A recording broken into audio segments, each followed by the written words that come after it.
Alon, Wasalon, you with the nasty pastor, and we're back with another chapter read from out of the book of Enoch, built the great pyramids of Giza. We're entering a new chapter. We're entering the closing part. The honestly speaking, the fruit of the now. To be honest with you, the fruit of the now. And we're entering chapter 5, and the title of chapter 5 is Unveiling the Legacy of the Fallen Watchers. They have a legacy. You understand why I said it's in the now? This right here should detail the ending. You get what I'm saying? The start of the start of the destruction of this globe, because I don't believe it's just going to be America.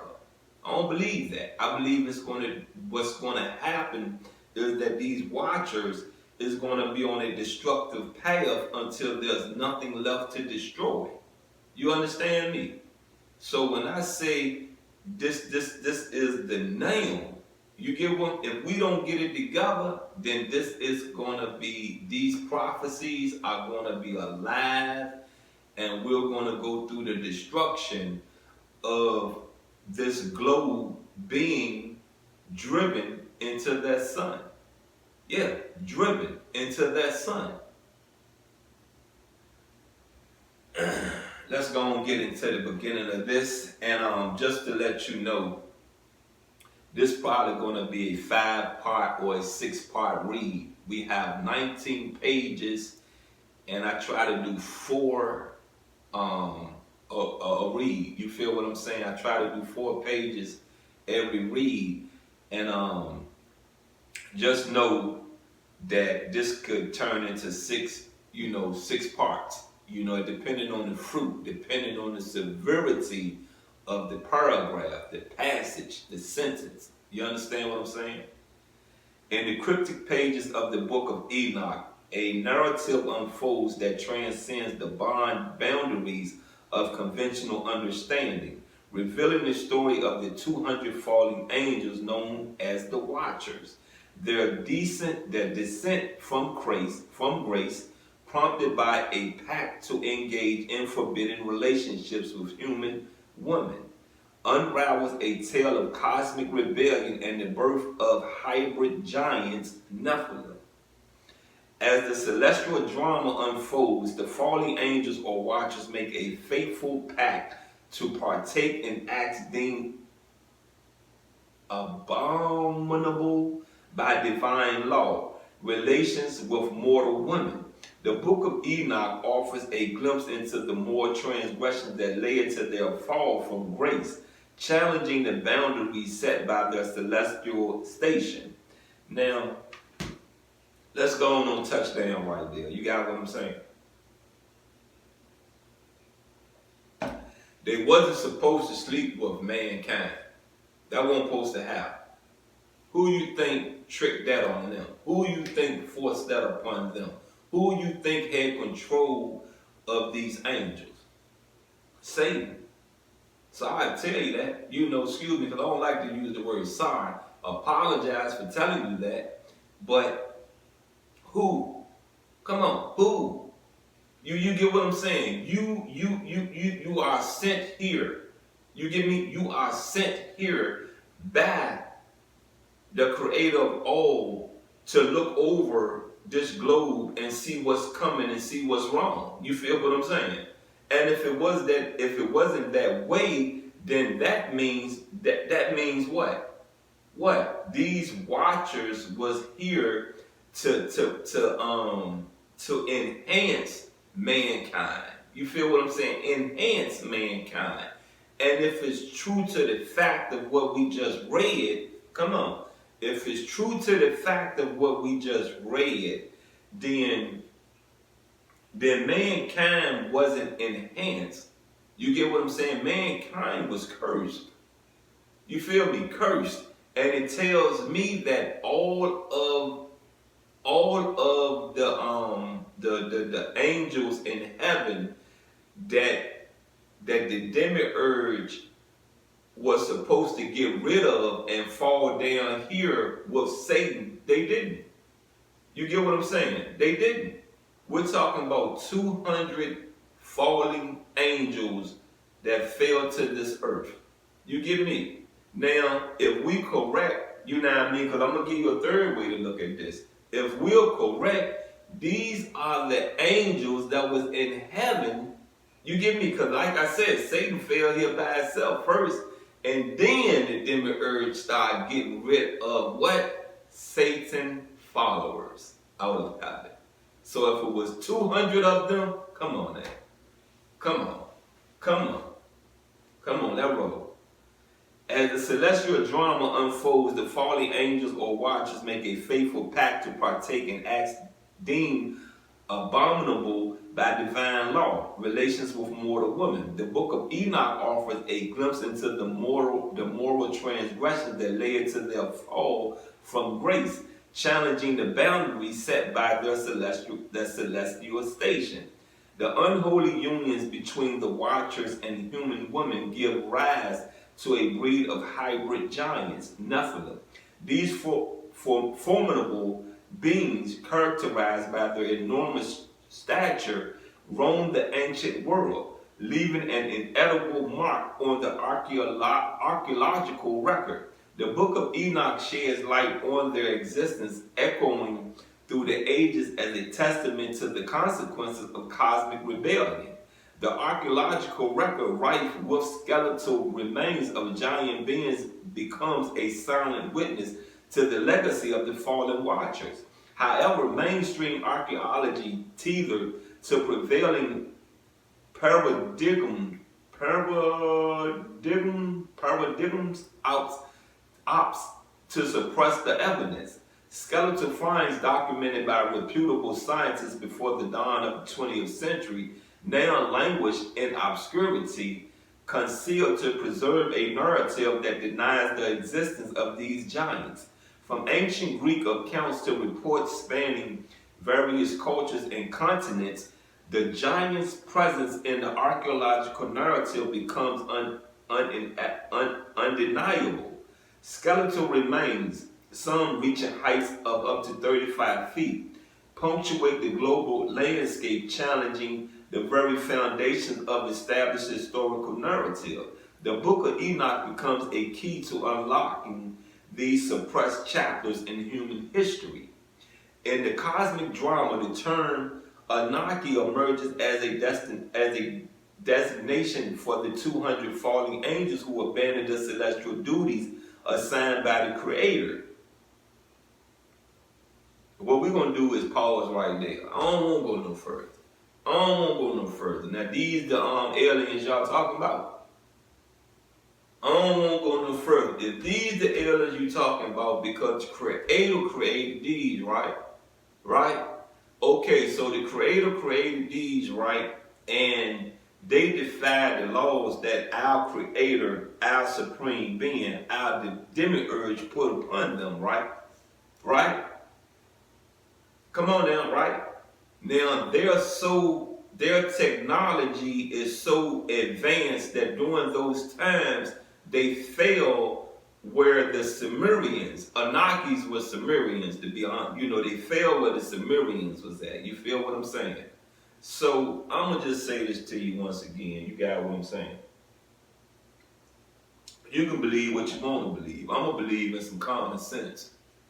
I'm going to believe in that right there, that these are angels that fell because they went against whom we pray. And it tells you that they went against the divine law that whom we pray set upon them, right? Right? Because I refuse to believe that the angels that sided with Satan wasn't thrown out of heaven. I refuse to believe that. They had to go too. You get what I'm saying? You got to go. You got to go. You got to go. You don't like how I run things up here. You don't like how things going. Go get up out here. You're not going to sit around me and be against me. And I created you. Man, you better get out here. You know, it's one thing my mama told me as a kid that I've told mine.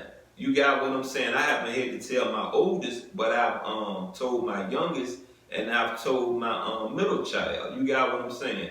I brought you in this world. I take you out easy, very easy. I sit on a jail cell, a prison cell, before I allow you to put your hands on me or disrespect me. Yeah, I knock your head in quickly.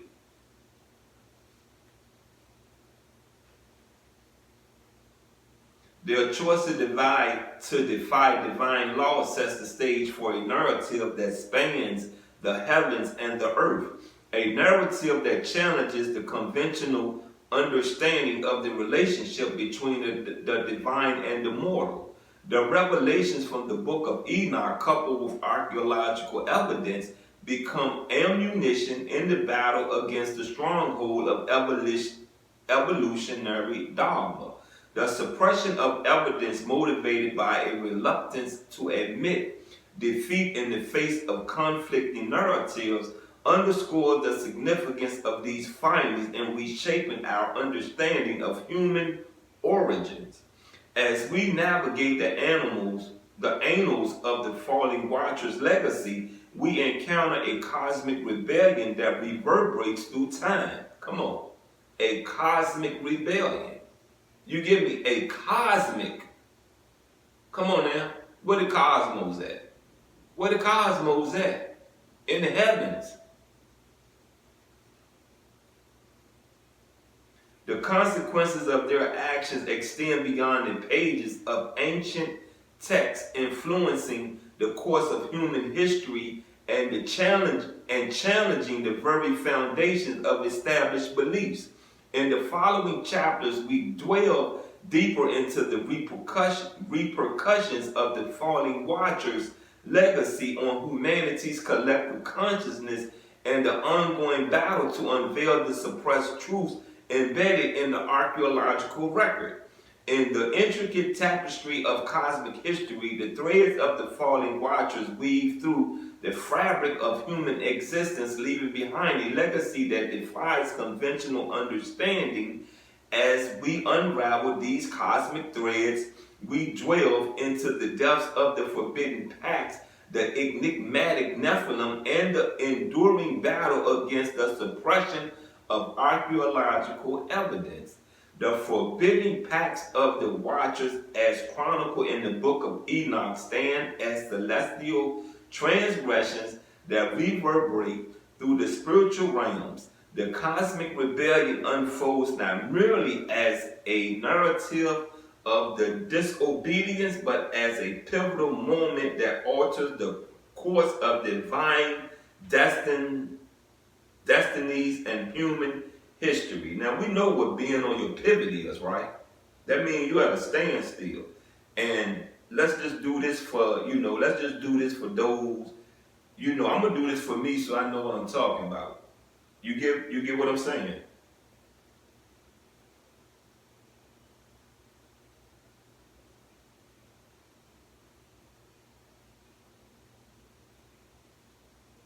Where is that? Pivotal moment. Pivotal meaning. Of crucial importance in relation to the development or success of something else. You get what I'm saying? Fixed on or as if on a pivot, a sliding or pivotal motion. You get what I'm saying? You're really not moving for real. That pivot, when you look at basketball, once you stop, that feet you stop on, that's your pivot. That's not the lift, that's not the move, that's not to do anything. You may can go side to side, but you cannot have what would be the right word to use?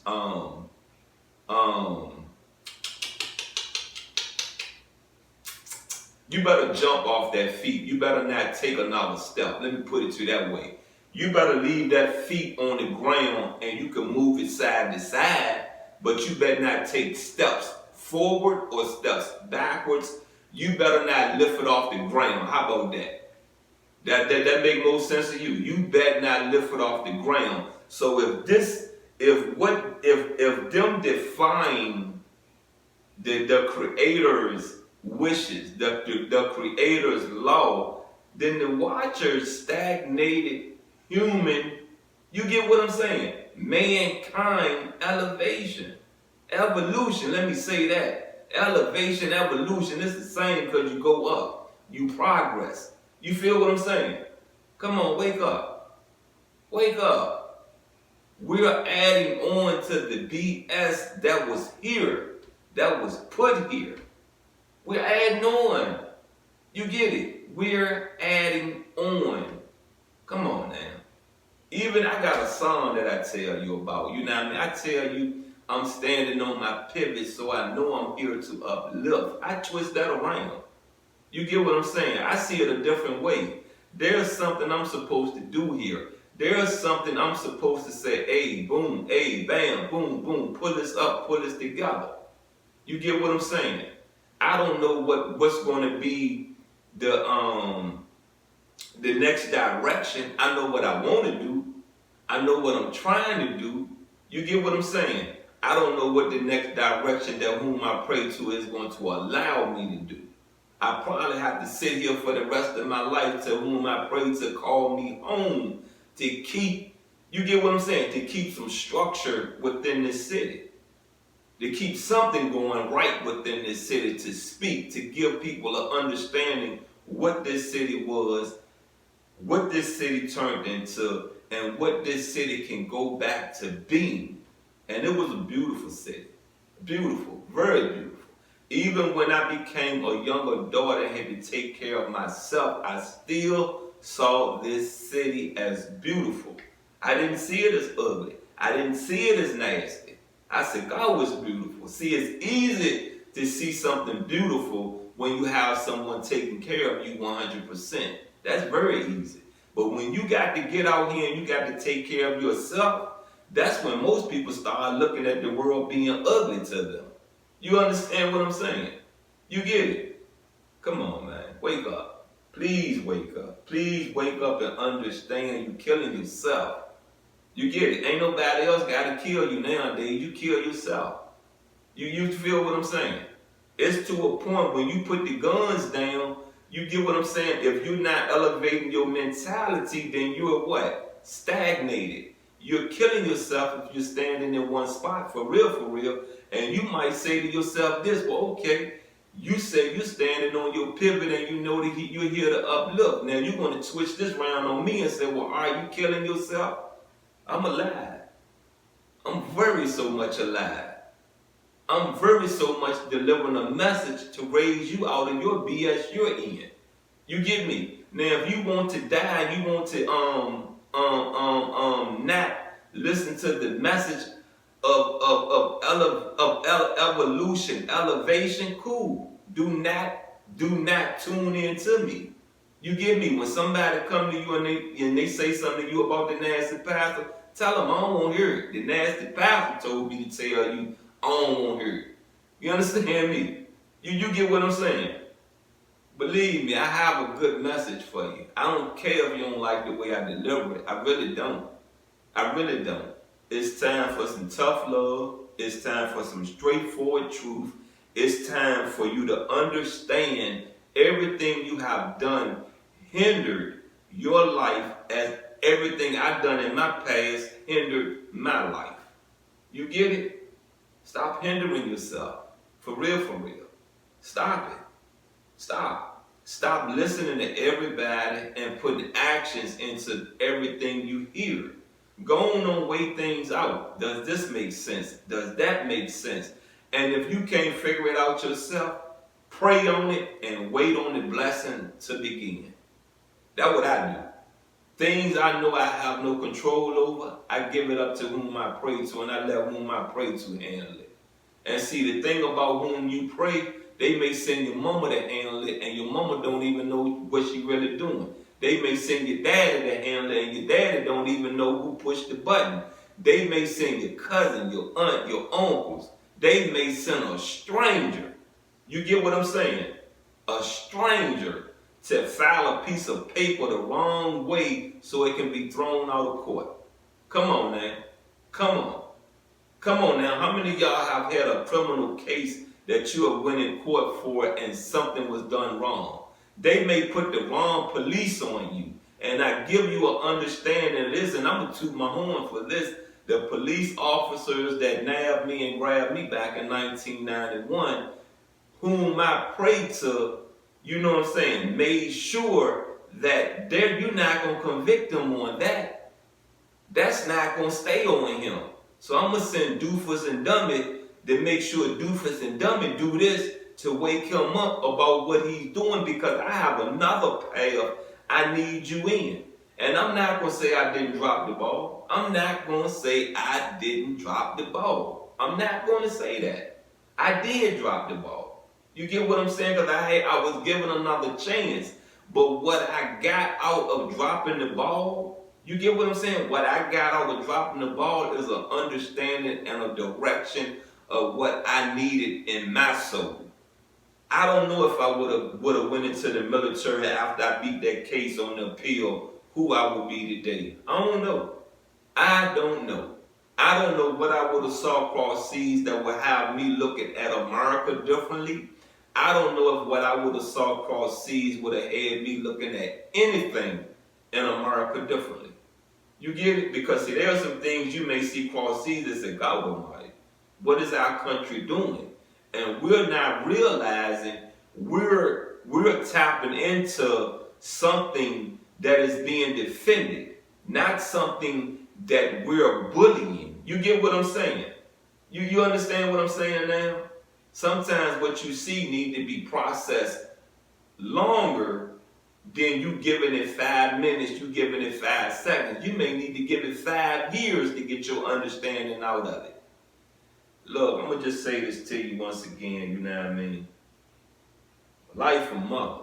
You get me? Life is a MF, you know, and you're going to have to really realize that people play tricks with words. People play tricks with these scriptures. You get what I'm saying? They play tricks with them. You know, it's best to, if you don't have an understanding, if you don't have no control, give it over to whom you pray and let whom you pray send the blessing of understanding to you. To you.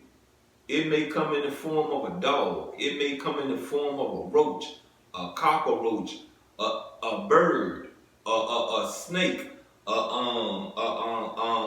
cat. You get what I'm saying? A tiger. You know, you may be looking at TV one day and your answer is in the character that you see playing a role on TV. You better pay attention. You get what I'm saying? Open your eyes, open your ears, and always keep an open mind to any information you're being given. Anyway, look, I check you next time on the reading of Enoch built the Great Pyramids of Giza. And like I said, just know this is going to be probably a 6-part read. I'm going to try to tighten it down to 5 parts so we can get up out this read and get into the next part of this Kemetic journey we on, this Kemetic studying we are on, this Kemetic understanding we on of our soul, of our spirituality, of our history. You get it? Enough was said in this opening part. Enough was said. I'm out and I love you.